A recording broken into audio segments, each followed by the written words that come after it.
আল্লাহর নবী বলেছেন, আল্লাহর সৃষ্টি নৈপুণ্যতা সম্পর্কে যদি কোনো বান্দা 1 ঘন্টা চিন্তা করে, 1 ঘন্টা যদি গবেষণা করে, চিন্তা করে, রব্বুল আলামিন তার আমলনামায় 60 বছরের নফল ইবাদতের সওয়াব লিখে দেন। জোরে বলেন সুবহানাল্লাহ।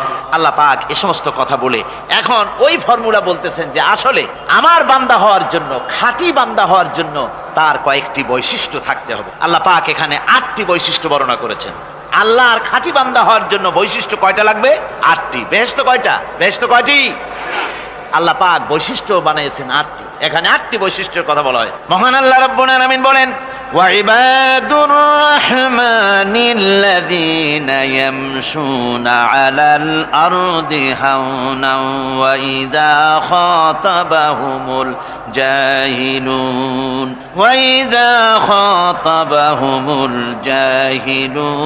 ক্বালু সালামা।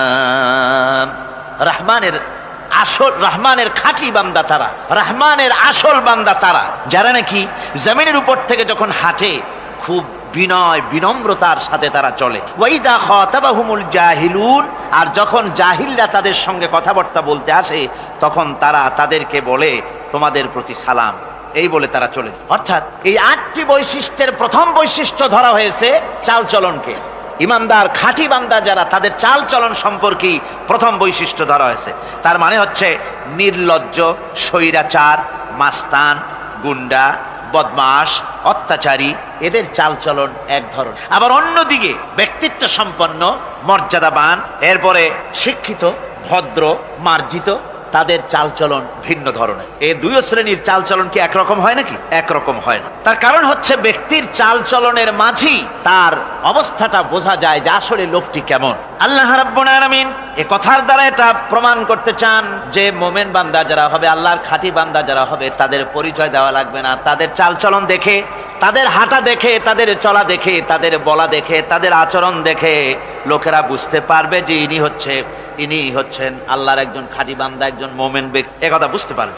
আর সে ব্যক্তি জমিনের উপরে চলবে খুবই বিনম্র ভাবে। কোরআনে কারিমে অন্য জায়গায় আল্লাহ রাব্বুল আলামিন বলেছেন, ওয়ালা তামশি ফিল আরদি মারহান ইন্নাকা লান তাখরিকাল আরদা ওয়া লান তাবলুগাল জিবালা তুলা। আমার জমিনের উপরে অহংকারের পদবরে হেঁটো না, আমার জমিনের উপরে অহংকার করে জমিনের উপরে হেঁটো না। তুমি জমিনের উপরে অহংকার করে হেঁটে পদাঘাত দিয়ে আমার এই জমিনকে ফাটায় দিতে পারবে না। আর তুমি লাভ দিয়ে আমার আকাশে, আমার পাহাড়ের উচ্চতাও তুমি ছাড়িয়ে যেতে পারবে না। অহংকার করে কেউ কি পায়ের আঘাত দিয়ে জমিনটাকে ফাটায় দিতে পারে? কি বলেন, পারবে? আর অহংকার করে লাভ দিয়ে পাহাড়ের উচ্চতাও কি কেউ ছাড়িয়ে যেতে পারবে? পারবে না। সুতরাং অহংকার, মোমেন ব্যক্তি যারা, তারা অহংকার করতে পারে না। অহংকার মোমেনের স্বভাব নয়। অহংকার করতে পারে কেবলমাত্র আল্লাহ রাব্বুল আলামিন। অহংকার হচ্ছে আল্লাহ পাকের ইজার। অহংকার কে করতে পারেন? আল্লাহ পাক করতে পারেন। মানুষের অহংকার শোভা পায় না। মানুষ, তোমার আবার অহংকার কিসের? 1 ফোঁটা নাপাক পানি দিয়ে যার জন্মের উৎস, এমন নাপাক পানি যা শরীর থেকে নির্গত হলে পরে গোসল করা ফরজ হয়ে যায়, এমন 1 ফোঁটা নাপাক পানি যার জন্মের উৎস, তার অহংকার কি? অহংকার করবেন আল্লাহ রাব্বুল আলামিন। হাদিসে কুদসির ভিতরে এসেছে, আল্লাহ পাক বলেছেন, যে ব্যক্তি অহংকার করে সেজন্য আমার চাদর নিয়ে টানাটানি করে। জোরে কর নাউযুবিল্লাহি মিন যালিক। সুতরাং মুমিন বান্দা যিনি হবেন, আল্লাহর খাঁটি বান্দা, রহমানের খাঁটি বান্দা, সে ব্যক্তি কখনো জমিনের উপর অহংকারের সাথে চলাফেরা করবে না, বরং তার চাল চলন হবে অত্যন্ত বিনম্র। আর কি? আর হলো জাহিলদের সঙ্গে সে কোনো বিতর্কে লিপ্ত হবে না। জাহিলরা গালাগালি দেবে, গালাগালির জবাবে সে গালাগালি দেবে না। জাহিলরা অত্যাচার করবে, অত্যাচারের জবাবে সে অত্যাচার করবে না, বরং তাদেরকে দেখলে, তারা অত্যাচার করতে আসলে, তারা গালাগালি দিলে তাদের জবাবে ইদফা বিল্লাতি হি আহসান, তাদের জবাবে তাদেরকে সালাম দিয়ে সেখান থেকে তারা কেটে পড়বে। সূরা কাসাসে অন্য জায়গায় আল্লাহ রাব্বুল আলামিন একথা আবার এভাবে বলতেছেন, ওয়াইজা সামিউল লাগবা আ'রাদু আনহু ওয়া ক্বালু লানা আ'মালুনা ওয়া লাকুম আ'মালুকুম সালামুন আলাইকুম লা নাবতাগিল জাহিলিন। আল্লাহ পাক বলছেন যে যখন মুমিনেরা পরস্পরে মুমিনদের সাথে জাহিলদের যখন দেখা সাক্ষাৎ হয়ে যায়, যখন ঝগড়ায় লিপ্ত হতে চায়, তখন মুমিনেরা যারা মুমিন বান্দা, আল্লাহর খাঁটি বান্দা, তারা বলবে যে তোমাদের আমলের প্রতিফল তোমরা পাবা, আমাদের কৃতকর্মের ফল আমরা পাবো, সুতরাং তোমাদের প্রতি সালাম, তোমাদের সাথে আমাদের কোনো সম্পর্ক নাই, ঝগড়াঝাটি না করে তারা ফিরে আসবে। আল্লাহ পাক এরপরে বলেন ওয়াল্লাযীনা ইয়াবিতুনা লিরাব্বিহিম সুজদান ওয়া কিয়ামা। রহমানের খাঁটি বান্দা তারাই আরেকটি বৈশিষ্ট্য, তাদের এই 2 নম্বরের বৈশিষ্ট্য বার বলা হচ্ছে। রহমানের আল্লাহর খাঁটি বান্দার 2 নম্বরের বৈশিষ্ট্য সেটা হচ্ছে এই যে তারা রাত কাটায় তার রবের হুজুরে আল্লাহর দরবারে সেজদা দিয়ে দাঁড়িয়ে থেকে কান্দাকাটি করে তারা রাত গুজরান করে। জোরে বলেন সুবহানাল্লাহ। আর এর বিপরীত যারা তারা রাত কাটায়, রাতের বেলা মদ, জুয়া, সিনেমা, গান বাজনা, অশ্লীলতা, নাটক, হাবিজাবি গল্প গুজব করে তারা তাদের রাত কাটায়। আর যারা মোমেন বান্দা, আল্লাহর বান্দা, যারা খাঁটি বান্দা, তারা এই রাত তারা আল্লাহর ইবাদতের ভিতর থেকে কান্দাকাটির মধ্য দিয়ে দাঁড়িয়ে দাঁড়িয়ে অথবা সেজদার ভিতরে তারা তাদের রাত কাটিয়ে দেয়। কোরআনে কারীমে আল্লাহ রাব্বুল আলামিন একথা এভাবে বলেছেন, তাতাজাফা জুনুবুহুম আনিল মাদাজি'i ইয়াদউনা রাব্বাহুম খাওফান ওয়া তামআন। আমার মোমেন বান্দারা তাদের পার্শ্বদেশ এবং পৃষ্ঠদেশ বিছানার উপরে বেশি রাত থাকে না, তারা তাদের রবের প্রতি রবের ভয়, আল্লাহর ভয়, আশা পোষণ করে, আর তার আল্লাহকে ভয় করে তারা বিছান থেকে নিজের পিঠকে আলাদা করে নিয়ে তারা রাতের বেলায় আমার কাছে কান্দে, আমার কাছে দোয়া করে, তারা কান্দে, ইবাদত করে। সূরা যারিয়াতের ভিতরে রব্বুল আলামিন বলতেছেন, কানু কালিলাম মিনাল লাইলি মা ইয়াহজাউনা ওয়া বিল আসহারি হুম ইস্তাগফিরুন। আমার এই মুমিন বান্দাগুলি, আমার খাঁটি বান্দা যারা, তারা সারা রাত ঘুমায় না, রাতের একটা অংশ মাত্র তারা ঘুমায়, সারা রাত ঘুমায় না, একটা অংশ তারা ঘুমায়, আর বাকি অংশটুকু শেষ রাত্রে তারা ওঠে আর আমার দরবারে তারা কান্দে, মাপ চায় আর কাঁদতে থাকে, চোখের পানি ফেলতে থাকে। আল্লাহ রাব্বুল আলামিন শেষ রাত্রে প্রথম আকাশে আসেন। হাদিস শরীফে এসেছে, প্রথম আকাশে আল্লাহ রাব্বুল আলামিন এসে দুনিয়ার মানুষকে ডাকেন, কে আছো? গুনাহ করে জীবন বোঝাই করে ফেলেছো, নাফরমানি করেছো, গুনাহ করেছো, অথবা বিপদে পড়েছো, ঋণগ্রস্ত হয়ে পড়েছো, অসুবিধায় পড়েছো, মামলা মকদ্দমায় পড়েছো, আমার কাছে মাপ চাও, আমার কাছে সাহায্য চাও। এই সময় যে সমস্ত বান্দারা আরামের ঘুমকে হারাম করে আল্লাহর দরবারে কাঁদতে থাকে, তাহাজ্জুদের নামাজ আদায় করে যখন হাত তুলে কাঁদে, আল্লাহ পাক তখন এই দৃশ্য দেখে ফেরেশতাদের বলেন, ও আমার ফেরেশতারা, আমার ওই বান্দাগুলি কাঁদে কেন? সমস্ত মানুষ যখন ঘুমানো, এই বান্দাগুলি কাঁদে কেন বলো? ফেরেশতারা বলে, আল্লাহ তুমি তো ভালো করে জানো। ফেরেশতারা বলে, আল্লাহ পাক বলবেন, তবুও তোমাদের মুখ থেকে শুনতে চাই। ফেরেশতারা তখন বলবে, রব্বুল আলামিন তোমার বান্দা গুনাহ করেছে, জাহান্নামের ভয়তে তোমার কাছে কাঁদতেছে, তোমার ভয়তে কাঁদে, জাহান্নামের ভয়তে কাঁদে। আল্লাহ জিজ্ঞেস করেন, ফেরেশতারা, ওরা যে আমার ভয়তে কাঁদে, ওরা কি আমারে দেখছে নাকি? ফেরেশতারা বলেন, না খোদা তোমারে দেখে নাই। আল্লাহ পাক বলেন, ওরা আমার যে জাহান্নামের ভয়তে কাঁদে, ওই জাহান্নাম তারা দেখেছে নাকি?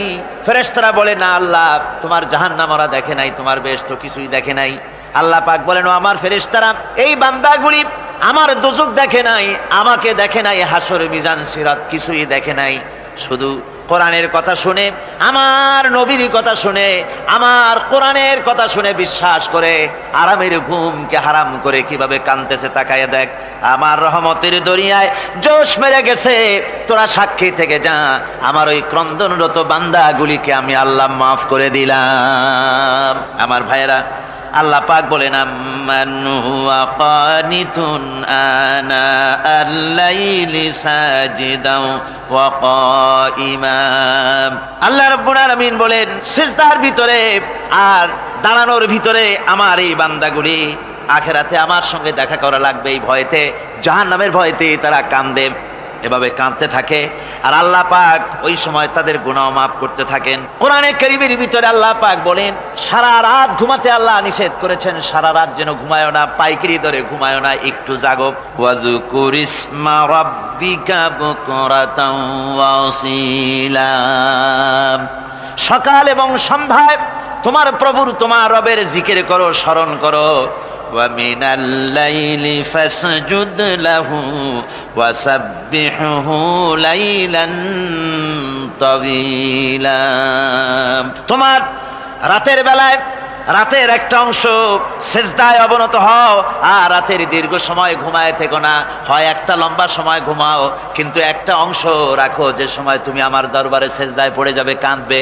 আমার বন্ধুগণ, রাতটা ওয়াজআলনাল লাইলা সুবাতা, আল্লাহ রাব্বুল আলামিন ওয়াজআলনা সুবাতা ওয়াজআলনান নাওমা সুবাতা ওয়াজআলনাল লাইলা লিবাসা, ঘুমকে বানাইছেন আল্লাহ শান্তির বাহন, আর রাতকে করেছেন আচ্ছাদন। রাতকে কি করেছেন?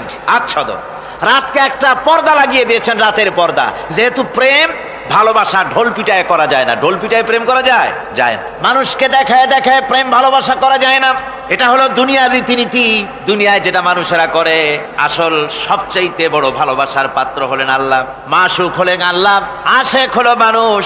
আশেক এবং মাশুকের ভিতরে প্রেম বিনিময় হবে, ভালোবাসার আদান প্রদান হবে, কথোপকথন হবে। এজন্য দিনের কোলাহলপূর্ণ অবস্থায় তা হয় না বলে রব্বুল আলামিন বলেন, আমি তোমাদের জন্য রাতকে একটা আচ্ছাদন, একটা পর্দা বানায় দিয়েছি। এই রাতের পর্দার ভিতরে থেকে আমারে ডাকো, আমাকে আমার কাছে তুমি আমাকে ডাকো, একটা লম্বা সময় নিয়ে আমাকে বলতে থাকো, আমাকে ডাকতে থাকো। আল্লাহ পাক তার নবীকেও বলেছেন, ইয়া আইয়ুহাল মুযাম্মিলু কুমিল লাইলা ইল্লা কালিলা। হে চাদর আচ্ছাদিত ব্যক্তি, রাত্রিকালে সালাতে দণ্ডায়মান থাকো, কিন্তু কম, সারা রাত জাগার দরকার নেই। একটা অংশ জাগো, যখন তুমি আমার জন্য কাঁদবে, আমার জন্য সেজদায় পড়ে থাকবে। রাসূল পাক সাল্লাল্লাহু আলাইহি সাল্লাম তাহাজ্জুদের নামাজি সেজদায় পড়ে থাকতেন। রাতে ঘন্টার পর ঘন্টা চলে যেতেছে। হযরত আয়েশা বলেন, আমি মনে করতাম সেজদায় এমন ভাবে রাসূল পড়েছেন আর ওঠেন না, আমার মনে হতো হুজুর বুঝি ইন্তেকাল করে গেছেন। আমি রাসূলের পায়ের আঙ্গুল ধরে আস্তে করে চাপ দিতাম, হুজুর তাতে একটু ব্যথা পেয়ে আঙ্গুল নাড়া দিতেন, তখন আমি মনে করতাম আল্লাহর নবী বিদায় হন নাই, বেঁচে আছেন।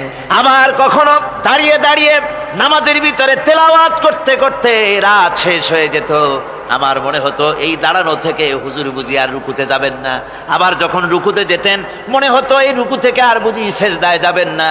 আবার যখন সেজদায় যেতেন মনে হতো এই সেজদা থেকে রাসূল বুঝি আর উঠবেন না। সুবহানাল্লাহ। সাহাবায়ে কেরাম জিজ্ঞেস করতেন, হে রাসূল, হযরত আয়েশা জিজ্ঞেস করে, হে রাসূল, আপনি এত কাঁদেন কেন, এত ইবাদত করেন, এত রাত জাগেন? হযরত আয়েশা বলেছেন, আল্লাহর নবী দাঁড়িয়ে দাঁড়িয়ে তেলাওয়াত করতে করতে, দাঁড়িয়ে দাঁড়িয়ে নামাজ পড়তে পড়তে পাও মোবারক, কদম মোবারক এমন ভাবে ফুলে যেত, সকালবেলায় জুতার মধ্যে পাও ঢুকতো না। সুবহানাল্লাহ। এইভাবে রাসূল পাক কষ্ট করতেন। জিজ্ঞাসা করতে, এত ইবাদত কেন করেন? আপনার তো আগের পিছের সমস্ত গুনাহ আল্লাহ মাফ করেছেন, কোনো গুনাহ আপনার নাই। তবু আল্লাহ বলে দিয়েছেন, নবী আপনার আগের পিছের সব মাফ, তারপরেও এত কাঁদেন কেন? আল্লাহর নবী বলেছেন, ও সাহাবীরা ও আমার স্ত্রীরা শোনো, আমি কি আমার বান্দার, আমি আমার আল্লাহর শুকরগুজারকারী বান্দায় কি আমি পরিণত হব না? যে আল্লাহ আমাকে এত নিয়ামত দিয়েছেন, আমি কি সেই আল্লাহর শুকরগুজার হব না? রাসূলুল্লাহ এভাবে কাঁদতেন। সুতরাং প্রত্যেকটি মুসলমানকে রাতের বেলায় আল্লাহর দরবারে হাত তুলে কাঁদতে হবে, মোনাজাত করতে হবে, রব্বুল আলামিন যে গুনাহ করেছি, আমি যত গুনাহ করেছি, আমাকে তুমি নেয়ামত যা দিয়েছো, এই নেয়ামত তুমি না দিলেও পারতে, তুমি দয়া করে দিয়েছো। এভাবে যদি মানুষ কান্দে, আল্লাহ এই অপরাধ করেছি, অপরাধের কথা যদি স্মরণ করে আর কাঁদতে থাকে, আল্লাহ রব্বুল আলামিনের রহমত তার উপরে তখন পড়তে থাকে। আর এই তাহাজ্জুদ গভীর রাতের কান্দাকাটি, এই জন্য আল্লাহ পাক বলেন, এর আসল ব্যাপারটা হলো ইন্না নাশিআতাল লাইলি হিয়া আশাদ্দু ওয়াতআন ওয়া আকওয়ামু কিলা। আসল ব্যাপার হলো এই প্রকৃতপক্ষে রাতের বেলায় যে নামাজটা হয়, শয্যা ত্যাগ করে মানুষ যে নামাজ পড়তে দাঁড়ায়, এতে করে তার আত্মসংযমের ট্রেনিং হয়ে যায়, আল্লাহর সঙ্গে মহব্বত কায়েম হয়ে যায়। ইসলামী আন্দোলনের বিজয়ের জন্য কর্মীদের এটা সবচাইতে বড় ওষুধ। শুধু হরতালের প্রোগ্রাম দিয়া, শুধু মিছিলের প্রোগ্রাম দিয়া ইসলামী আন্দোলন বিজয় কোনো কালে হয় নাই আর হবেও না। এজন্য আন্দোলন যারা করে তাদেরকে গভীর রাত্রে উঠতে হয়, নফল রোজা রাখতে হয়, আর গভীর রাত্রে তেলাওয়াত করতে হয়, কাঁদতে হয় আল্লাহর কাছে, তা না হলে আন্দোলনের বিজয় হওয়া সম্ভব নয়। আমার বন্ধুগণ, আমরা জেনেছি ইতিহাসে আছে লাল সালু একটা বই পড়ানো হয়, কলেজে পড়ানো হয়। আপনারা নাম শোনেন নাই? এই বইটা আমাকে একজন প্রফেসর এই চট্টগ্রামের আমাকে দেখতে দিলেন, আমি দেখলাম তার মধ্যে তিনি ইসলামের ব্যাপারে এত বিদ্বেষ ছড়িয়েছেন। এক জায়গায় তিনি লিখতে গিয়ে লিখেছেন, আমি পড়লাম, নিজে পড়েছি, যে দেশে যত টুপি দেখা যায় জমিনে এত শস্য হয় না। এদেশে এই মোষ দাড়ি গোপ ওঠার আগেই কোরআন শরীফ হেফজ করা সারা, অথচ জমিনে শস্য নাই। জমিনের শস্য আর কোরআন শরীফ পড়ার সাথে তুলনা করে উপহাস করেছে রীতিমতো। একটা দুশ্চরিত্র খল নায়ককে দিয়ে সেখানে কোরআন হাদিসকে বিকৃত করার অপচেষ্টা চালানো হয়েছে। এরকম একটা নিকৃষ্ট বইকে তারা স্কুলে এবং কলেজে সেখানে পড়াশোনার ব্যবস্থা করে দিয়েছে। আর ইসলামের ব্যাপারে যদি কেউ গাইল দিতে পারে তাহলে সে বইটাকে খুব সুনাম সুখ্যাতি করে বাজারে ছড়াবার চেষ্টা করা হয়, ঠিক কিনা কর? যে কবি, ওই আগেই বলেছি, যে কবি ইসলামের গাইল দিতে পারবে সে সবচাইতে বড় কবি। যে সাহিত্যিক ইসলামকে খোসা দিয়া, কোরআনকে খোসা দিয়া কথা লিখতে পারবে সে হলো শ্রেষ্ঠ সাহিত্যিক, ঠিক কিনা কর? আর এই খ্রিস্টান জগৎ, ইহুদি জগৎ, তারা ইসলামকে আর মুসলমানদেরকে গালাগালি করার জন্য সব সময় মুসলমান নামের কুলাঙ্গারদেরকে বেছে নেয়। যেমন নবুয়াতের উপরে হামলা চালাতে হবে, সেজন্য এই পৃথিবীর নিকৃষ্ট কাফের গোলাম মোহাম্মদ কাদিয়ানির মতো একটা নিকৃষ্ট কাফেরকে তারা বেছে নিয়েছে, জোরে কর নাউজুবিল্লাহ। তার নাম একটা মুসলমানই নাম। আবার আমাদের দেশে আল্লাহকে, রসুলকে গালি দিতে হবে, দাউদ হায়দারের মতো একটা জাহান্নামের কীটকে তারা বেছে নিয়েছে মুসলমান নামের। আবার রাসূলকে গালি দিতে হবে, হযরত আয়েশা সিদ্দিকা রাদিয়াল্লাহু তাআলা আনহাকে গালি দিতে হবে, সেজন্য মুসলমান নামের কলঙ্ক সালমান রুশদি নামক এক শয়তানকে এই ইহুদিরা বেছে নিয়েছে, ঠিক কিনা কর? কিন্তু এখন সালমান রুশদি যাবা কোথায়? এখন সালমান রুশদির উপরে যিনি হুকুম হজ জারি করেছিলেন ইমাম খোমেনি বেঁচে নাই, কিন্তু তার হুকুম এখনো বেঁচে আছে। উনি অর্ডার করেছেন যেখানে পাও সেখানে হত্যা করো, ফাকতুলু সালমান রুশদি হাইসু ওয়াজাদতুম, ওরে যেখানে পাও সেখানে হত্যা করো। এখন ওর দশা হয়েছে এই, চেহারা সার্জারি করে টরিয়া তারপরে এখন লা ইয়ামুতু ফিহা ওয়ালা ইয়াহইয়া, সে বাঁচিয়াও নাই মরিয়াও নাই, এমন অবস্থা আছে। আমার ভাইরা, আমার মুসলমান মদও যদি খায়, জেনাও যদি করে, রাসূলকে যখন কেউ গালি দেয় তখন মনে করে আমি একটা অপরাধ করেছি, ঠিক, আমি মদ খাইছি, অন্যায় করেছি, আমি নামাজ পড়ি না, অন্যায় করেছি, কিন্তু আমার রাসূলকে গালি দিয়েছে, ওরে যদি পাই ওর কাঁচা কলিজা চাবায় খাবো, ঠিক কিনা কর? সুতরাং আজকে এইভাবে করে আমার দেশের শিক্ষা ব্যবস্থাকে নষ্ট করা হয়েছে এই ধরনের বই পড়িয়ে। এবং এক শ্রেণীর শিক্ষক আছেন যারা কলেজ ইউনিভার্সিটিতে অপ্রাসঙ্গিকভাবে ইসলামকে গালাগালি করে, আল্লাহকে গালি দেয়, ইসলামকে গালি দেয়, মুসলমানদেরকে গালি দেয়। বরদাস্ত করতে পারি না। বলি বন্ধুরা, ইসলাম যদি ভালোই না লাগে তাহলে নামটা মুসলমানি নাম রাখছেন কেন? ঘোষণাটা দিয়ে দেন, আমরাও জানাজা না পড়াবার হাত থেকে বেঁচে যাই, ঠিক কিনা? সুতরাং এরা ওই জায়গায় বসে আছে আমাদের সন্তানদের মস্তিষ্ককে বিকৃত করার জন্য। আল্লাহ রাব্বুল আলামিন বলেন এভাবে করে, ওয়াল্লাযীনা লা ইয়াদউনা মা'আল্লাহি ইলাহান আখারা ওয়া লা ইয়াকতুলুনান নাফসাল্লাতী হারামাল্লাহু ইল্লা বিল হক, তারা হত্যা থেকে বিরত থাকে, মানুষকে হত্যা করে না। ওয়া মান ওয়ালা ইয়াজনুন, আর তারা ব্যভিচার করে না, জিনা ব্যভিচার করে না। জিনা ব্যভিচার সম্পর্কে কোরআন শরীফ বলছে, ওয়ালা তাকরাবুজ জিনা ইন্নাহু কানা ফাহিশাতান ওয়া সাআ সাবিলা। জিনা করা তো দূরের কথা, আল্লাহ পাক বলছেন জিনার নিকটবর্তী হয় না। জিনার নিকটবর্তী মানুষ হয় কিভাবে? জিনার নিকটবর্তী হওয়ার জন্য কতগুলি উপকরণ এবং উপাদান আছে। তা হচ্ছে অশ্লীল নৃত্য গীত, তা হচ্ছে যৌন আবেদনমূলক পত্র পত্রিকা, তা হচ্ছে অশ্লীল ছায়াছবি, তা হচ্ছে নারী সৌন্দর্যের প্রদর্শনী। এই সব জিনিসগুলি মানুষকে জেনার দিকে আকৃষ্ট করে। এসব কি আমাদের সমাজে চালু আছে? আমাদের সমাজে আছে? তো জেনার উপকরণ কি কি বললাম?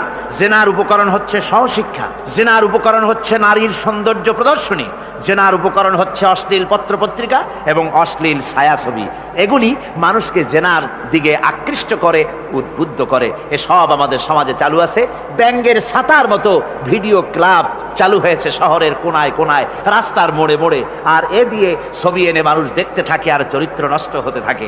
এরপরে রয়েছে সহশিক্ষার ব্যবস্থা, রয়েছে নারীদের বেপরদিগি সৌন্দর্যের প্রদর্শনী, আর রয়েছে যৌন আবেদনমূলক পত্রপত্রিকা। আর পত্রপত্রিকার কাজই হচ্ছে এখন যৌন সুশ্রুড়ি দেওয়া আর ইসলামকে গালি দেওয়া।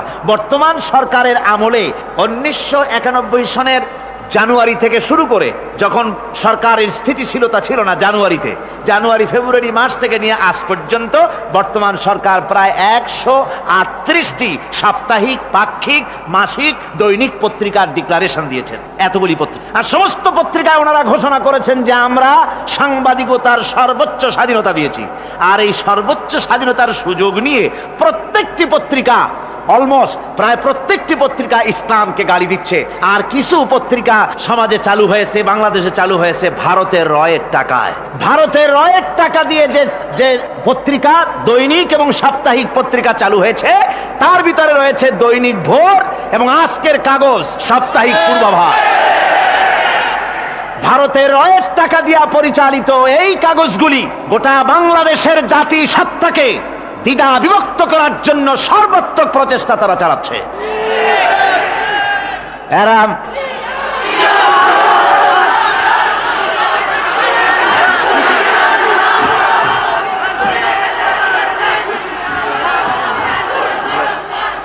আমার বন্ধুগণ, এ ধরনের একটা না, প্রয়োজন হলে সব নাম আমরা তুলে ধরবো।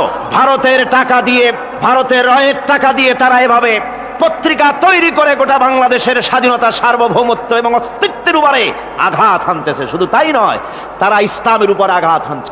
আলেম এবং পীরেদের বিরুদ্ধে বক্তব্য তারা পত্রিকার ভিতরে সমালোচনামূলক কথাবার্তা তারা লিখছে।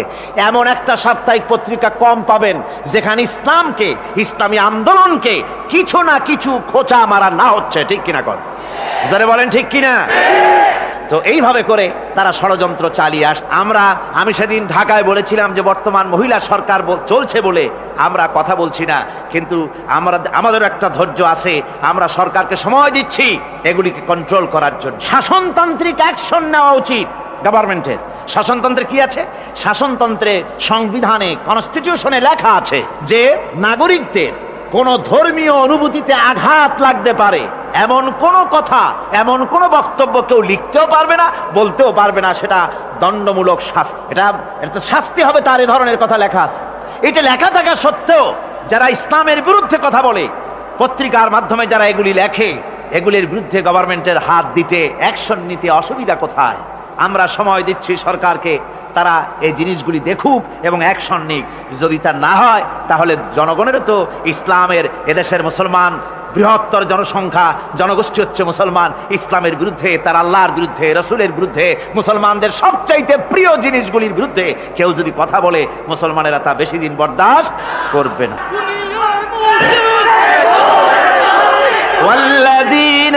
আল্লাহ পাকের বলে বলেন ইউদাআফ লাহুল আযাবু ইয়াওমাল কিয়ামাতি ওয়া ইয়াখলুদ ফীহি মুহানা।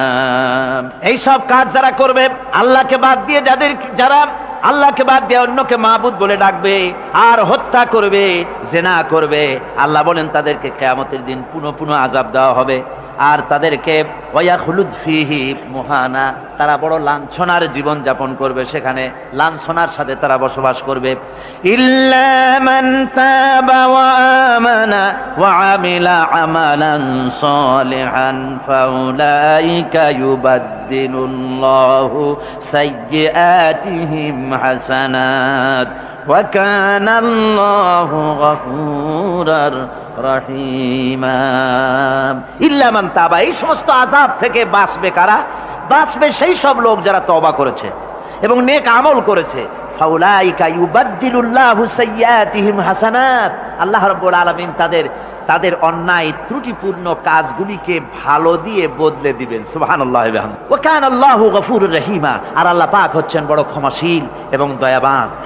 এই সুসংবাদ তাদের জন্য যাদের জীবন নানা প্রকারের অপরাধে কলঙ্কিত করেছে যারা, এবং নিজেদেরকে সংশোধন করতে এখন ইচ্ছুক। জীবনে বহু গুনাহ করেছে, হারামি, বদমাশি, জিনা, ব্যভিচার করেছি, এখন জীবনকে সংশোধন করতে চায়। এদের জন্য আল্লাহ রাব্বুল আলামিন এই সাধারণ ক্ষমা ঘোষণা করেছেন, জেনারেল এমনেস্টি ঘোষণা করেছেন, সাধারণ ক্ষমা ঘোষণা করে দিলেন যে তোমরা এখনো যদি হেদায়েত হতে চাও, চূড়ান্ত ধ্বংস থেকে যদি বাঁচতে চাও, তাহলে আমি তোমাদের জন্য তওবার পথ খুলে রেখেছি। আল্লাহ যদি এই তওবার পথ খুলে না দিতেন, তাহলে মানুষ হতাশায় নিরাশায় শয়তান হয়ে যেত, তার মানে আরো পাপ করত। যখন আর কোনো গুনাহ যখন মাফই হবে না, তখন আর কি করা যায়, আরো বেশি পাপের মধ্যে লিপ্ত হয়ে যায়। আমার ভাইরা, আল্লাহ রাব্বুল আলামিন মানুষের জন্য তওবা করার জন্য, গুনাহ মাফের জন্য দরজা খুলে রেখেছে। ইবনে জারীর তাবারীর একটি বর্ণনা এসেছে, হযরত আবু হুরায়রা রাদিয়াল্লাহু তাআলা আনহু তিনি বলছেন যে আমি এশার নামাজ পড়ে মসজিদে নববী থেকে এশার নামাজ পড়ে ঘরে আসতেছিলাম। ঘরে আসার সময় দেখি আমার দরজার কাছে একজন মহিলা দাঁড়ান। সে আমাকে সালাম বলল, আমি তাকে তার সালামের জবাব দিয়ে ঘরের মধ্যে প্রবেশ করলাম। কিছুক্ষণ পরে ওই মহিলা দরজায় নক করলেন। আমি দরজা খুলে জিজ্ঞেস করলাম, কি চাও? তিনি বললেন যে আমি শয়তানের ওয়াসওয়াসায় পড়ে জেনা করেছি এবং এই জেনা করার পর আমি গর্ভবতী হয়েছি, এরপরে একটা সন্তান হয়েছে, আমি সেই সন্তানকেও মেরে ফেলে দিয়েছি। এখন আমার বাঁচার পথ, আমার এখন এই গুনাহ মাফ হওয়ার পথ। হযরত আবু হুরায়রা রাদিয়াল্লাহু তাআলা আনহু বলছেন যে অসম্ভব, তোমার এই গুনাহ মাফ হবে না। মহিলা তখন যাওয়ার সময় কাঁদতে কাঁদতে কপালে আঘাত করতে করতে যাচ্ছিল যে আরে শরীরের এই রূপ, এই যৌবন, এই সৌন্দর্য কি তৈরি হয়েছিল জাহান্নামের আগুনে জ্বলার জন্য? এইভাবে করে চিৎকার দিতে দিতে মহিলা যান। হযরত আবু হুরায়রা বলেন আমি সকালবেলায় আল্লাহ রাসূলের সঙ্গে ফজরের নামাজ আদায় করে আল্লাহ নবীকে ঘটনা শোনালাম, বললাম হে রাসূল আমি তো মহিলাকে এইরকম জবাব দিয়ে। হযরত আবু হুরায়রা দৌড়ে গেলেন, বললেন আমি ছুটতে লাগলাম, এমন ভুল আমি কথা বলেছি। মহিলা তো হতাশ হয়ে গিয়েছে, তিনি খুঁজতে খুঁজতে মহিলাকে পেয়ে গেলেন, যে বললেন ও মহিলা, আল্লাহর হাবিব তোমার সম্পর্কে এই কথা বলেছেন, তুমি যদি তওবা করো আল্লাহ রাব্বুল আলামিন তোমাকে মাফ করে দিবেন, আর তোমার দোষ ত্রুটিগুলির বিনিময় আল্লাহ তোমাকে নেক দিয়ে বদলায় দিবেন, তোমাকে আল্লাহ মাফ করবেন। মহিলা শোনা মাত্র আল্লাহু আকবার বলে চিৎকার মেরে সিজদায় পড়ে গেলেন। তিনি প্রাণ ভরে কাঁদলেন আর বললেন আল্লাহ তোমার দরবারে শুকরিয়া আদায় করি যে আমার মতো গুনাহগারের জন্য তুমি যে তওবার দরজা খোলা রেখেছো। তিনি তার নিজের দাসীকে এবং তার বাচ্চাকে, কৃত দাসীকে আল্লাহর শকরার্থে মুক্ত করে দিলেন। আমার ভাইয়েরা, এভাবে করে যারা নাকি আল্লাহর দরবারে যারা এভাবে মাপ চায়, আল্লাহ পাক তাদেরকে মাফ করে দিবেন। তওবা করার জন্য রব্বুল আলামিন পথ খুলে রেখে দিয়েছেন। আবার অন্য হাদিসে এসেছে হযরতে রাসূল পাক সাল্লাল্লাহু আলাইহি ওয়াসাল্লামের কাছে এক বৃদ্ধ এসে বলেছিলেন, হে আল্লাহর নবী আমি যত গুনাহ করেছি সমস্ত গুনাহ যদি দুনিয়ার মানুষেরকে ভাগ করে দেওয়া হয় তাহলে একযোগে সব মানুষকে তা ডুবাইয়া ছাড়বে, এত গুনাহ আমি করেছি, এমন কোন গুনাহ নাই যা আমি করি নাই। হে আল্লাহ রাসূল আমার এই গুনাহ মাফ হবে নাকি? আল্লাহর নবী বলেন তুমি কি মুসলমান হয়েছো? লোকটি বলল হুজুর আমি মুসলমান হয়ে গেছি। আশহাদু আল্লা ইলাহা ইল্লাল্লাহু ওয়াহদাহু লা শারীকা লাহু ওয়া আশহাদু আন্না মুহাম্মাদান আবদুহু ওয়া রাসূলুহু। পড়েন সবাই, আশহাদু আল্লা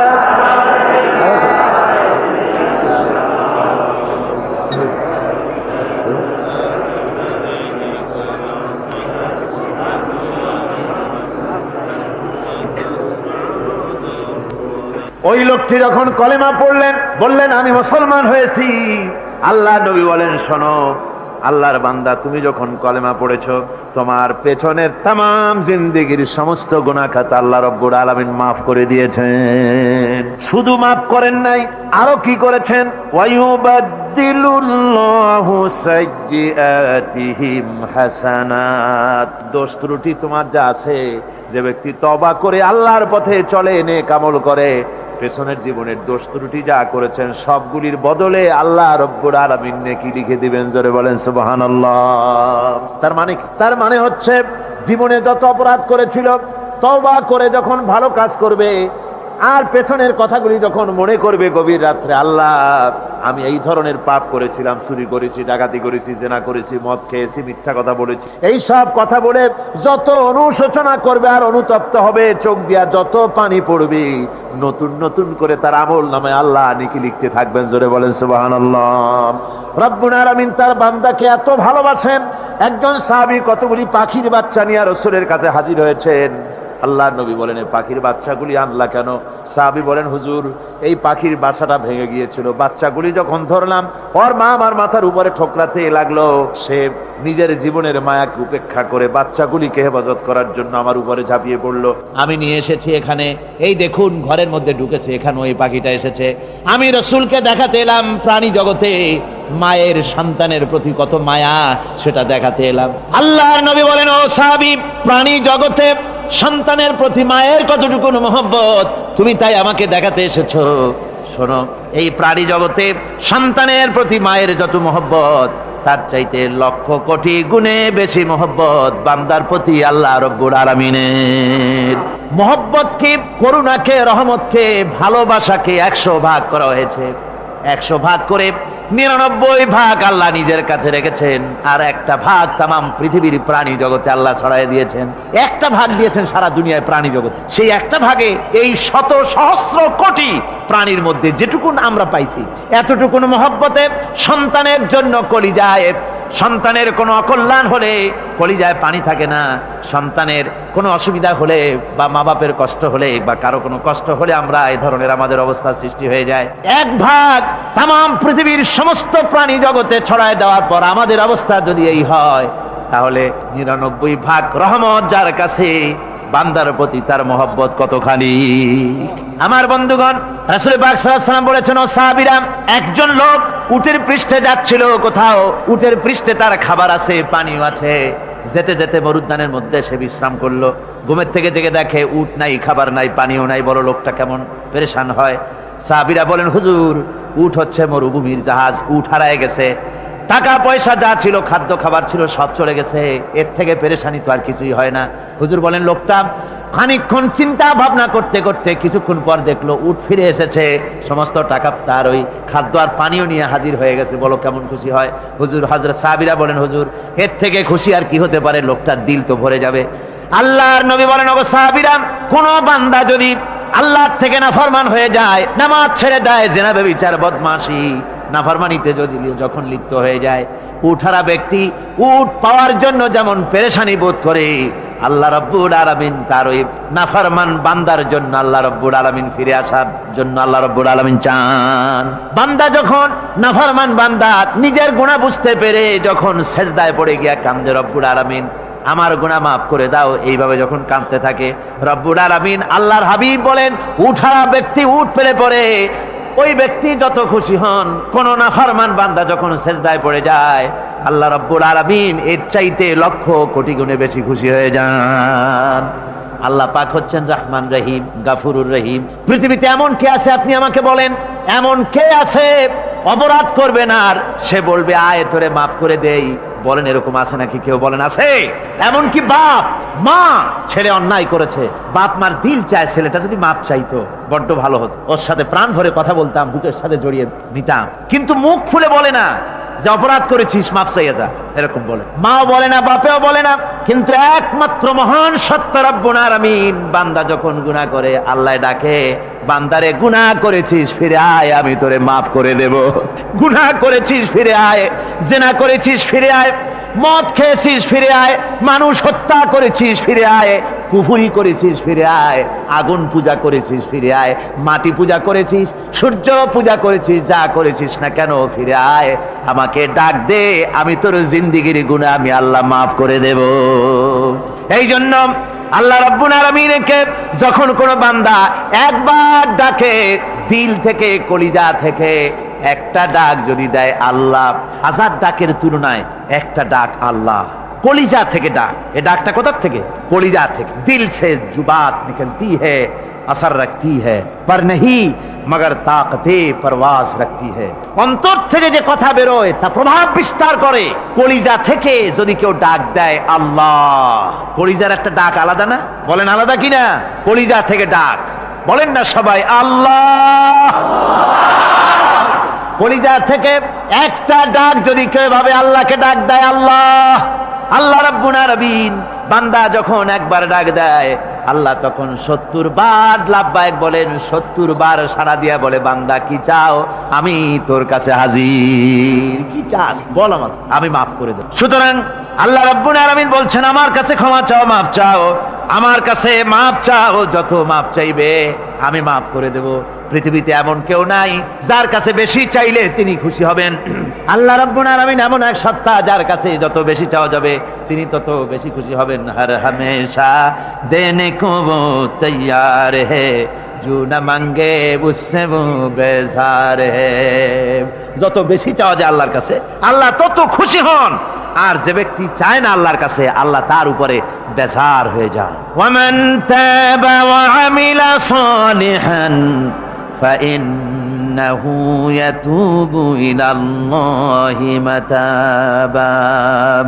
আর যারা তওবা করে নেক আমল করে তার আল্লাহর দিকে ফিরে আসে, যেমনটি তার আশা উচিত তেমন ভাবে সে আল্লাহর কাছে ফিরে আসে, তার মানে হলো তওবা কবুল করার জন্য, গুনাহ মাফ করার জন্য পৃথিবীতে কেউ নাই। আছে কেউ? গুনাহ কি কেউ মাফ করতে পারে? দুনিয়ায় কেউ পারে? আকাশে কেউ পারে? আল্লাহ ছাড়া কেউ গুনাহ মাফ করতে পারে? যদি মানুষ তওবা করে, রব্বুল আলামিন বলেন সে এমন ভাবে তওবা করে আল্লাহর কাছে ফিরে এসেছে যেখানেই তার আসা উচিত, এই জায়গা ছাড়া আর তার কোনো যাওয়ার জায়গা নাই। সুতরাং সে জায়গা মতো এসেছে, অনুতপ্ত এবং অনুশোচনা করেছে। আল্লাহ পাক এ ধরনের অনুশোচনাকারীকে রব্বুল আলামিন ক্ষমা করে দিয়ে থাকেন। ওয়াল্লাযীনা লা ইয়াশহাদুনা আয-যুর ওয়া ইযা মাররু বিল-লাগবি মাররু কিরামা। আর যারা মিথ্যার সাক্ষ্য হয় না, রহমানের বান্দা তারা যারা মিথ্যার সাক্ষ্য হয় না, এটা হচ্ছে ষষ্ঠ বৈশিষ্ট্য। আর তারা কোনো অনর্থক, কোনো নিরর্থক কোনো কাজ যদি দেখে, ঘটনা দেখে, সেখান থেকে তারা শরীফ মানুষের মতো, একেবারে নিতান্ত ভদ্র মানুষের মতো সেখান থেকে কেটে পড়ে। গান বাজনা হচ্ছে, নাটক হচ্ছে, অশ্লীলতা হচ্ছে, গালাগালি হচ্ছে, অনর্থক কোনো কাজ হচ্ছে, নিরর্থক কোনো অনুষ্ঠান কিছু একটা হচ্ছে, ওখান থেকে একটা ভদ্রলোকের মতো, যেমন কোনো দুর্গন্ধময় জায়গা থেকে মানুষ যখন যায় নাকে রুমাল দিয়ে আস্তে করে সেখান থেকে পাশ কেটে চলে যায়, ঠিক কিনা? ঠিক ওইভাবে করে আল্লাহ পাক বলছেন আমার মুমিন বান্দারা এই ধরনের কোনো অনর্থক, নিরর্থক যে কাজের মধ্যে কোনো পরকাল নাই, আল্লাহ নাই, দুনিয়ার মানুষের স্বার্থ নাই, দেশের স্বার্থ নাই, রাষ্ট্রের স্বার্থ নাই, জনগণের স্বার্থ নাই, এই ধরনের সমস্ত গাল গপ্প, নাটক, উপহাস, এই ধরনের মজা, এই ধরনের অনুষ্ঠান যখন দেখে আমার মুমিন বান্দারা সেখানে দাঁড়ায় না। ময়লার কাছ থেকে নাকে রুমাল দিয়ে মানুষ যেমন চলে যায়, এই লোকটিও তখন অত্যন্ত ভদ্রের মতো আস্তে করে পাশ কেটে বেরিয়ে যায়। ওয়াল্লাযীনা ইযা যুক্কিরু বিআয়াতি রাব্বিহিম লাম ইয়াখিরু আলাইহা সাম্মান ওয়া উমিয়ানা। আর আমার বান্দাদের 7 নম্বরের, রহমানের বান্দা, খাঁটি বান্দা যারা, তাদের 7 নম্বরের বৈশিষ্ট্য হচ্ছে এই যে ওই সমস্ত বান্দারা তাদের কাছে যখন আমার আয়াতকে শোনানো হয়, আমার কোরআন তেলাওয়াত করে আমার আয়াত পড়ে যখন নসিহত শোনানো হয়, তখন তারা বোবার মতো, বধিরের মতো বসে থাকে না। কথা বুঝতে পেরেছেন? রহমানের খাঁটি বান্দা যারা, তাদের কাছে কোরআনের কথা ওয়াজ করে যখন শোনানো হয়, আল্লাহর কালাম যখন শোনানো হয়, আয়াত পড়ে পড়ে যখন নসিহত শোনানো হয়, লাম ইয়াখিরু আলাইহা সুম্মান ওয়া উমিয়ানা, তখন ওই ব্যক্তি অন্ধ এবং বধিরের মতো চুপ করে বসে থাকে না, বরং আমল করা শুরু করে দেয়। জোরে বলেন সুবহানাল্লাহ। যখন সে জানলো যে এগুলি হলো আল্লাহর বিরোধী কাজ, এগুলি আল্লাহর কাজ, আল্লাহ রসুলের কাজ, তখন তা পালন করা শুরু করে দেয়। এই 5 দিন ধরে কোরআনের যে কথাগুলি হলো, এই কথাগুলি শোনার পর আপনারা কি বসে থাকবেন? বসে থাকবেন? যারা বসে থাকবে এইগুলি শোনার পরে আল্লাহ তাদেরকে বলেছেন এরা হলো অন্ধ, এরা হলো বধির, এরা হলো বোবা। আমরা আল্লাহর এই যে কথা, আমরা কি অন্ধ আর বধির আর বোবা হবো নাকি? আমরা হব না। আমরা অন্ধ নয়, বধির নয়, বোবা নই, বরং আল্লাহ যা বলেছেন, যা শুনলাম সামি'না ওয়া আতা'না, এই 5 দিন ধরে যা শুনলাম আল্লাহর কথা, কার কথা শুনলাম? আর সমস্ত কথা আমরা আমল করব। জোরে কোন আমিন। আল্লাহ যেন কবুল করেন। জোরে কোন আমিন। আমল করা কি? বসে না থাকা কি? বসে না থাকা হচ্ছে যা শুনলাম, আল্লাহর যা ফরজ, যা হুকুম, তা মানবো। আল্লাহ যা নিষেধ করেছেন তার থেকে ফিরে থাকবো, এটাই হলো কাজ। এরপরে রব্বুল আলামিন বলেন ওয়াল্লাযীনা ইয়াকুলুনা রাব্বানা হাব লানা মিন আজওয়াজিনা ওয়া যুররিয়্যাতিনা কুররাতা আয়ুনিন ওয়াজআলনা লিল মুত্তাকিনা ইমামা। রহমানের বান্দা 8ম নম্বর এবং শেষ নাম্বার হচ্ছে এটা বৈশিষ্ট্য এই যে তারা রহমানের যারা খাঁটি বান্দা, আল্লাহর যারা খাঁটি বান্দা, তারা রব্বুল আলামিনের কাছে মুনাজাত করে, আমার রব, আয় আমার আল্লাহ, হাবলানা মিন আজওয়াজিনা ওয়া যুররিয়াতিনা, আমাদের এবং আমাদের স্ত্রীদের আর আমাদের সন্তানদেরকে তুমি দয়া করে আমাদের চক্ষুর শীতলতা বানায় দাও। জোরে বলেন আমিন। ওয়াজআলনা লিল মুত্তাকিনা ইমামা, আর আমার এই সন্তানদেরকে তুমি মুত্তাকিদের ইমাম বানায় দাও। শুধু মুত্তাকি বানায়ও না, মুত্তাকিদের নেতা বানায় দাও। জোরে কোন সুবহানাল্লাহ। এই সূরাটা এইটা তখনকার কথা যখন এই মোমেনদের মক্কি সূরা, তো এটা যখন মক্কা শরীফে দেখা গেল যে মুসলমানেরা, যিনি ইসলাম কবুল করেছেন তার বাপ কাফের, যিনি ইসলাম কবুল করেছেন কারো বাপ কাফের, কারো মা কাফের, কারো সন্তান কাফের, কারো মেয়ে কাফের, কারো জামাই কাফের, সব প্রিয়জনেরা কুফরি হালতে আছে। আর এগুলি দেখে তাদের চক্ষুর মধ্যে কাটা বিঁধতেছিল, চক্ষু জর্জরিত হয়ে যাচ্ছিল। নিজের সন্তানের চেহারা যত ভালো হোক, সন্তান যতই শিক্ষা দীক্ষা থেকে যতই উন্নত আর ভালো হোক না কেন, সে যদি জাহান্নামের দিকে অগ্রসর হতে থাকে, কোন নেককার ইমানদার পিতার মনে তার সান্ত্বনার কারণ হতে পারে না।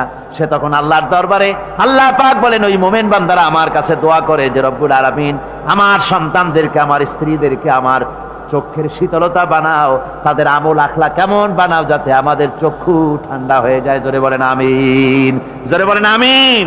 সন্তানদের জন্য আল্লাহর কাছে দোয়া করতে হবে। আপনারা দেখেন, চোখের সামনে দেখতে পাচ্ছেন সন্তান সিনেমায় যাচ্ছে, সন্তান নামাজ পড়ে না, সন্তান রোজা রাখে না, সন্তান মানুষের তৈরি করা মতাদর্শের পেছনে স্লোগান দিচ্ছে, দৌড়াচ্ছে, আর আপনি পিতা হয়ে তাকে ঠেকাচ্ছেন না। ওই ছেলে তো জাহান্নামে যাচ্ছে, আপনার দরদ হওয়া উচিত, ওই ছেলেকে ফিরানো দরকার আর আল্লাহর কাছে দোয়া করা দরকার। আমার বন্ধুগণ, দোয়া আল্লাহ নিজেই শিখাই দিচ্ছেন, দোয়া করো। পড়েন আমার সাথে, রব্বানা হাব লানা মিন আজওয়াজিনা ওয়া যুররিয়াতিনা কুররাতা আয়ুন ওয়াজআলনা লিল মুত্তাকিনা ইমামা। উলাইকা ইউজসাউনাল গুরফাতা বিমা সাবারু ওয়া ইউলাক্কাউনা ফিহা তাহিয়াতান ওয়া সালামা। আল্লাহ পাক বলেন, এই সব লোকদের জন্য তারা যে সবর করেছিল, সেই সবরের কারণে আমি তাদের উত্তম জাযা দান করব। আর তাদের জন্য ফেরেশতারা চতুর্দিক থেকে ফেরেশতারা তাদের জন্য সম্বোধন করবে, তাদেরকে সম্বর্ধনা দিবে, ফেরেশতারা তাদের সম্বর্ধনা দিবে। ওয়াল মালাইকাতু ইয়াদখুলুনা আলাইহিম মিন কুল্লি বাবিন সালামুন আলাইকুম বিমা সাবারতুম ফানি'মা উকবাদ-দার। চতুর্দিক থেকে ফেরেশতারা আসতে থাকবে আর তারা সালাম দিতে থাকবে, তাদেরকে সম্বর্ধনা দেবে বেহেশতীদেরকে, আর বলবে তোমাদের জন্য এই পরকালের এই ঘরটাই, জায়গাটা কতই না উত্তম করে আল্লাহ তৈরি করে রেখেছেন। বলেন সুবহানাল্লাহ। সালামুন আলাইকুম। আল্লাহ বলছেন, উলাইকা ইউজসাউনাল গুরফাতা বিমা সাবারু, তোমরা যে সবর এখতিয়ার করেছিলে সেজন্য আজকে তোমাদের জন্য আমি এই বিরাট নিয়ামত তোমাদের জন্য রেখেছি। দিনকে চালু করতে গেলে, ইসলামী আন্দোলন করতে গেলে বিপদ আসে, আর সেই বিপদে সবর এখতিয়ার করতে হয়। কত ভয় আসে, লোভ আসে, কত কিছু আসে। এগুলিকে উপেক্ষা করে যারা ইসলামী আন্দোলনের জন্য নফসের খাহেশকে, আরামকে হারাম করে দিয়ে আন্দোলনে যারা ঝাঁপিয়ে পড়তে পারে, তাদের জন্য আল্লাহ পাক এই সমস্ত নিয়ামত রেখে দিয়েছেন। কুল মা ইয়াবাউ বিকুম রাব্বি লাউলা দুআউকুম ফাকাদ কাযযাবতুম ফাসাউফা ইয়াকুনু লিজামা। ও নবী, আপনি এদেরকে বলেন, আপনি এই লোকগুলিকে বলেন যে তোমাদের ব্যাপারে আল্লাহর কি প্রয়োজন পড়েছে যদি তোমরা আল্লাহকে নাই ডাকো, আল্লাহর কাছে যদি দোয়া না করো, যদি হাত না পাতো, আল্লাহকে যদি না ডাকো, তাহলে তোমাদের যদি আল্লাহর দরকার, ফাকাদ কাযযাবতুম, তোমরা তো অস্বীকার করে চলছো। ফাসাউফা ইয়াকুনু লিজামা, খুব তাড়াতাড়ি করে তোমরা বুঝতে পারবে, এমন অবস্থা, এমন আযাব আসবে যে তখন তোমাদের প্রাণ বাঁচানোই দায় হয়ে পড়বে। আমার বন্ধুগণ, একটা মানুষের সাথে মানুষের সৃষ্টি আর পাথরও সৃষ্টি, পাথরও একটা মাখলুক, মানুষও মাখলুক। পাথরের সাথে মানুষের পার্থক্য কোথায়? পাথর আল্লাহর দরবারে হাত তুলতে পারে না, আল্লাহকে ডাকতে পারে না, মোনাজাত করতে পারে না। মানুষ ডাকতে পারে, হাত তুলতে পারে, তার হাত দেওয়া আছে। মানুষ হয়ে যদি আল্লাহর দরবারে হাত তুলতে না পারলেন, চোখের পানি যদি না ফেলতে পারলেন, আল্লাহ পাক বলছেন ও নবী বলে দেন, আপনি বলুন তোমাদের দিয়ে কি প্রয়োজন আল্লাহর? লাউলা দুআউকুম, তোমরা যদি সেই আল্লাহকে যদি না ডাকো, যদি তার কাছে হাত না তোলো, তাহলে তোমাদের দিয়ে আল্লাহর দরকারটা কি? তোমাদেরকে রব্বুল আলামিন তৃণখণ্ডের মতো উড়িয়ে দিবেন, কোনো মর্যাদা থাকবে না আল্লাহর কাছে। সুতরাং মর্যাদা পেতে হলে আল্লাহকে ডাকতে হবে, আল্লাহর কাছে চাইতে হবে। এভাবে করে আল্লাহ পাক তার বান্দাদেরকে নির্দেশ করছেন। আমার বন্ধুগণ, এই মোট 8টি বৈশিষ্ট্য ইসলামের আপনার মোমেন বান্দাদের জন্য, রহমানের খাঁটি বান্দাদের জন্য এই 8টি বৈশিষ্ট্য আল্লাহ পাক দান করেছেন। এই 8টি বৈশিষ্ট্য যেন আল্লাহ পাক আমাদের মধ্যে দান করে দেন। জোরে বলেন আমিন, আরো জোরে বলেন আমিন। 8টি বৈশিষ্ট্যের জন্য আল্লাহ পাক বেহেশত রেখেছেন। 8টি বেহেশত কয়টি? এই 8টি বেহেশতের দরওয়াজা আল্লাহ যেন আমাদের জন্য কিয়ামতে খুলে দেন। জোরে কোন আমিন। আমার ভাইরা, আল্লাহ রাব্বুল আলামিন এই কোরআন যে নাজিল করেছিলেন, এই কোরআন দিয়ে এই ধরনের নৈতিক গুণে গুণান্বিত একটা জনসমষ্টি তৈরি করেছিলেন আল্লাহর হাবিব জনাব মুহাম্মদ রাসূলুল্লাহ সাল্লাল্লাহু আলাইহি ওয়াসাল্লাম। আর সেই জনসমষ্টি দিয়ে রাসূল পাক সাল্লাল্লাহু আলাইহি ওয়াসাল্লাম একটি ইসলামী কল্যাণমূলক রাষ্ট্র তৈরি করেছিলেন। রাসূলুল্লাহ কি করেছিলেন? একটা রাষ্ট্র। এই যা বললাম, এই 5 দিন ধরে যা বললাম, এই সব গুণাবলী দিয়ে, এই সব বৈশিষ্ট্য দিয়ে রাসূলুল্লাহ একটা জনগোষ্ঠী তৈরি করেছিলেন। সেই জনগোষ্ঠী নিয়ে মক্কি জিন্দেগি থেকে রাসূলুল্লাহ মদিনায় আসলেন। আর মদিনায় এসে রাসূলুল্লাহ এখন রাষ্ট্রপ্রধান হয়ে গেলেন। কি হয়ে গেলেন? রাষ্ট্রপ্রধান, প্রেসিডেন্ট হয়ে গেলেন। রাসূলুল্লাহ আজকে প্রেসিডেন্ট, রাষ্ট্র হলো। আর কোরআন দিলেন সংবিধান হিসাবে, শাসনতন্ত্র হিসাবে। আল্লাহর নবী বললেন, আজকে আমি দেশবাসীকে এমন একটা কনস্টিটিউশন, এমন একটি সংবিধান দেশবাসীকে আমি দিলাম, যেই সংবিধানের বদৌলতে সমাজে আর চুরি থাকবে না, ডাকাতি থাকবে না, জেনা থাকবে না, ব্যভিচার থাকবে না। এর বদৌলতে মানুষ এখন দরজা খুলে ঘুমাতে পারবে, আর কোনো অশান্তি থাকবে না, চুরি হবে না, ডাকাতি হবে না, নারী ধর্ষণ হবে না, হত্যা হবে না, আরামের জমিন হয়ে যাবে, আর মানুষ শান্তিতে বসবাস করতে পারবে। হুজুর বললেন, খায়রুল কুরুনি কারনি, সর্বশ্রেষ্ঠ যুগ হচ্ছে আমার যুগ। আমার বন্ধুগণ, কোরআনের সমাজই ছিল পৃথিবীর সর্বশ্রেষ্ঠ সমাজ। সেই সমাজ ব্যবস্থাকে আমরা ভুলে গিয়েছি। আজকে সমাজতন্ত্র ব্যর্থ হলো কেন? কমিউনিজম ব্যর্থ হলো কেন? ব্যর্থ হওয়ার একমাত্র কারণ হলো তারা মানুষকে খেতে দিতে পারে নাই, পড়তে দিতে পারে নাই। পুঁজিবাদও ব্যর্থ, সমাজতন্ত্র ব্যর্থ। আসলে ওরা বলেছে আমরা সবাইকে সমান করে দেব, খাইতে দেব, পড়তে দেব, কাপড় দেব, চোপড় দেব, ওষুধ দেব, তোমাদের মৌলিক অধিকার, মৌলিক প্রয়োজন মিটাবো, এগুলি সব তারা বলেছে। কিন্তু মৌলিক প্রয়োজন মিটাতে পারে নাই। 70 বছর যেতে পারল না, বিদায় হয়ে গিয়েছে। মৌলিক প্রয়োজন মিটাতে পারে শুধুমাত্র কোরআন। কে মিটাতে পারে? জোরে বলেন, কে পারে? কোরআন পারে মানুষের মৌলিক প্রয়োজন মিটাতে। তাই এই কোরআনে কারীমকে আল্লাহ রাব্বুল আলামিন অবতীর্ণ করলেন। আর কোরআন দিয়ে রাসূল পাক সাল্লাল্লাহু আলাইহি ওয়াসাল্লাম একটা সমাজ তৈরি করলেন, এমন সমাজ যেখানে রাষ্ট্রপ্রধানের পেট ফুলে উঠলো না খাইয়া, রাষ্ট্রপ্রধানের বিরাট বিল্ডিং উঠলো না, বিদেশে টাকা জমা হলো না। আজকে আমরা দেখি পৃথিবীতে কত জায়গায় রাষ্ট্রপ্রধান নিজের ছেলেবেলে নাই, হাওলাত করা ছেলে একটা, তাও যদি এত টাকা পয়সা বিদেশে জমা করে, তাহলে মানুষেরা মন্তব্য করে যদি নিজের ছেলে থাকতো তাহলে তো গোটা বাংলাদেশ বিদেশি ব্যাংকে জমা দিয়ে দিত। ইসলাম পৃথিবীতে এসেছে মানুষকে এমন এক শান্তির বিধান দিতে। রাষ্ট্রপ্রধান মুহাম্মদ রাসূলুল্লাহ সাল্লাল্লাহু আলাইহি ওয়াসাল্লাম মানুষ খাবার পেয়েছে, দরজা খুলে ঘুমাবার সুযোগ পেয়েছে। আজ হযরত আবু হুরায়রা রাদিয়াল্লাহু তাআলা আনহু বলেন, আমি রাসূলুল্লাহর কাছে গেলাম, হুজুরকে গিয়ে সালাম করলাম। আল্লাহর নবী সালামের জবাব দিলেন, কিন্তু দেখতে পেলাম মুখ নড়ে, আওয়াজ বেরোলো না। কারণ কি? কাছে গিয়ে দেখি নবীজি ক্ষুধার যন্ত্রণায় কথা বলতেছেন, আওয়াজ বেরোতেছে না। এত ক্ষুধা লেগেছে আল্লাহর নবীর। 2-4 দিন চলে গেছে, খাবার নাই।